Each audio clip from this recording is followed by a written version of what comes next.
Hi, my name is Terry Francis, and I will be going over high school math projects. I feel like math is a big subject, but it should also be incorporated into students' life personally, so they'll be able to connect with it more. And I feel like the best way to feel like a student's connected with what they are doing is to do research on famous mathematicians.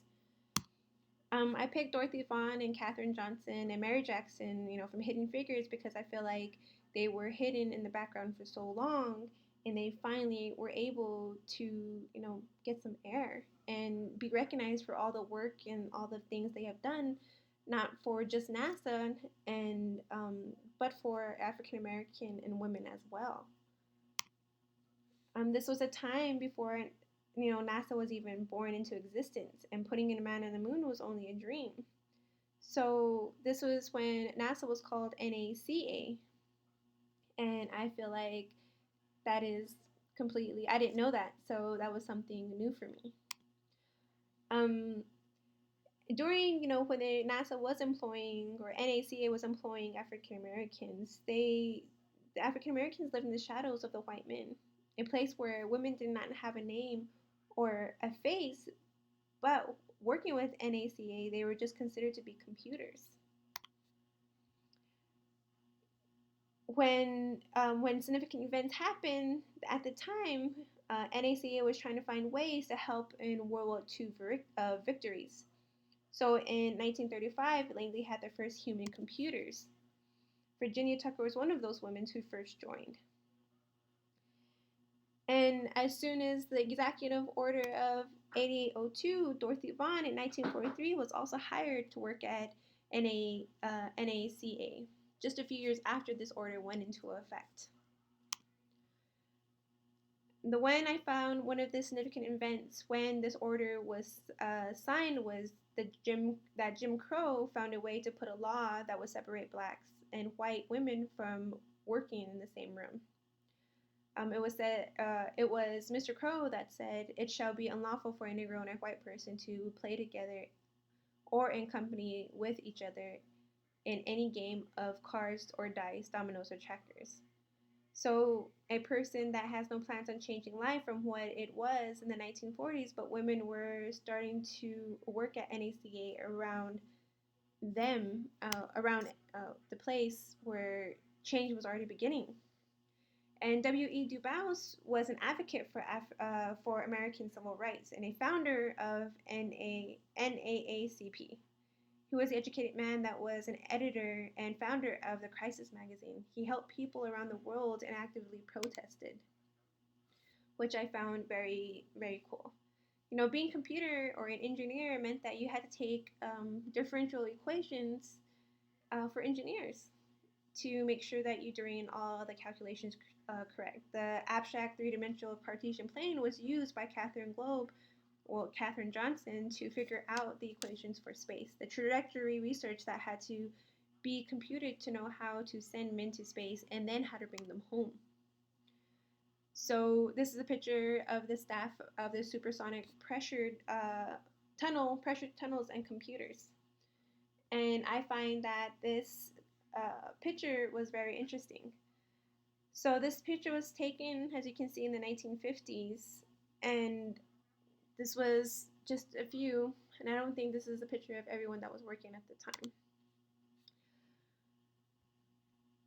And also an event that had happened was that, Dr. Martin Luther King did a protest whenever Rosa Parks um, did not give up her seat for a white person. So all these changes were happening as at the same time these were mathematician women that were working for NACA. Miriam Mann was one of the groups of a colored computer. She was a woman who kept taking the sign off of the table that was reserved for coloreds. She took it so many times that it disappeared, and I find that very, very heroic. Even though it was something very little, she did something to the point where they didn't bother to put it back, but they still continued to sit there, what I found very amazing. This is a picture of Dorothy Vaughan. She's on the left, and I think that she's with Leslie Hunter, and she's the one in the center. So this was just the West Area Computing Unit, and was promoted to the lead group, making that Dorothy Vaughan was the first NACA's first black supervisor. In this picture, this is where Katherine Johnson was. This is where she was working with her colleagues in the 1970s. So I find this picture also very amazing because it just shows that they were a big part of history, and she was one of the ones who did the mathematics for a lot of astronauts. This was the liftoff of Alan Shepard Freedom 7 mission. Uh, the mathematician Katherine Johnson did the trajectory analysis for this mission and America's first human space flight, which I found very cool. And this picture, Dorothy Vaughan's retirement party, where uh, Vaughan retired from NASA in 1971.